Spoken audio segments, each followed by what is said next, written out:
संवाद 26 news live मध्ये आपले स्वागत। गुरुपौर्णिमेच्या पावन पर्वनिमित्त दर्शनासाठी येवती, लघु आळंदी येथे भर पावसातही उसळला भक्तांचा महासागर।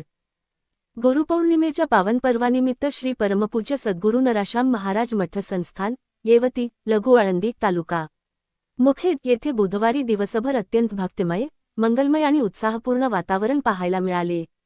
दिवसभर मुसळधार पाऊस सुरू असूनही महाराष्ट्र, तेलंगणा, आंध्र प्रदेशसह विविध भागांतून हजारो भाविकांनी श्री सद्गुरू नराशाम महाराजांच्या दर्शनासाठी मठ संस्थानात मोठी गर्दी केली होती।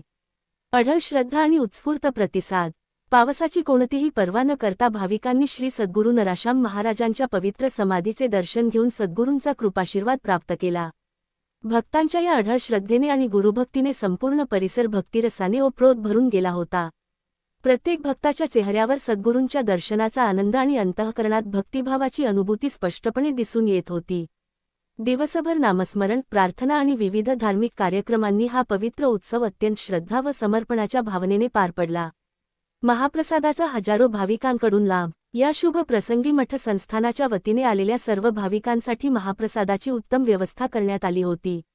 सौजन्या श्री पांडुरंग यन्नावार देगलूर व श्री भास्कर पाटील शिरूर यांच्या वतीने महाप्रसाद सेवा नियोजन। मठ संस्थानातील सेवेकऱ्यांनी अत्यंत निस्वार्थ भावनेने, शिस्तबद्ध नियोजनाने आणि प्रेमपूर्वक सेवा देत प्रत्येक भाविकापर्यंत महाप्रसाद पोहोचविला।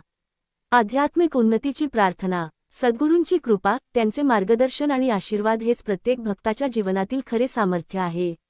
गुरुपौर्णिमेचा हा पवित्र दिवस प्रत्येकाच्या जीवनात ज्ञान, भक्ती, सेवा, सदाचार आणि आध्यात्मिक उन्नतीची प्रेरणा देणारा ठरो। तसेच श्री सद्गुरू नराशाम महाराजांची कृपादृष्टी सर्व भक्तांवर अखंड राहो, अशी विनम्र प्रार्थना यावेळी करण्यात आली। संवाद 26 न्यूज लाईव्ह मुख्य संपादक मनोज पाटील बिरादार। संवाद 26 न्यूज लाईव्ह मध्ये आपले स्वागत। गुरुपौर्णिमेच्या पावन पर्वनिमित्त दर्शनासाठी येवती, लघु आळंदी येथे भर पावसातही उसळला भक्तांचा महासागर। गुरुपौर्णिमेच्या पावन पर्वानिमित्त श्री परम